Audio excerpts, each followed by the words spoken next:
Hello, and thank you very much for joining the December 2021 recent tax case update. As usual, we have a number of different cases to discuss. If you have any questions, please use the Slido link, which you've all been given. The number is 820189. The cases we're going to be covering today, as I said, discuss a range of issues. We're going to start with an employment law case, or looking at the national insurance contributions for associated employments. That's the case of Long. We then look at the avoidance case of Dunsby, which focuses on the meaning of a distribution.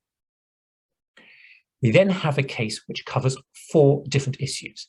And in many ways, I could have focused the entire lecture on this one case, the case of Allen, because we look at the definition of trading company for the purposes of entrepreneurs relief, now business asset disposal relief.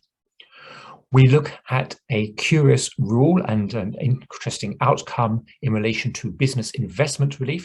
This is the rule which allows non-domiciles to bring in from overseas income or gains in a way that, although it is a remittance, doesn't actually trigger a tax charge in the UK. We look at the transactions in securities provisions, which are always an interesting area to look at in those cases where they arise.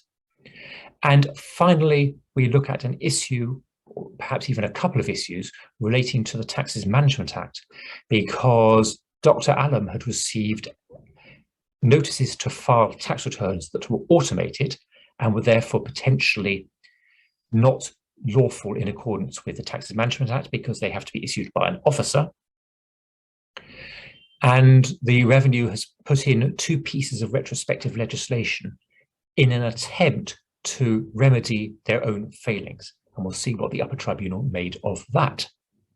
After the break, the case of Carter and Kennedy, looking at discovery assessments. And finally, a question about processes in the tribunal, the standards of proof in a penalty case. This is the case of Donnelly. Thank you very much for attending.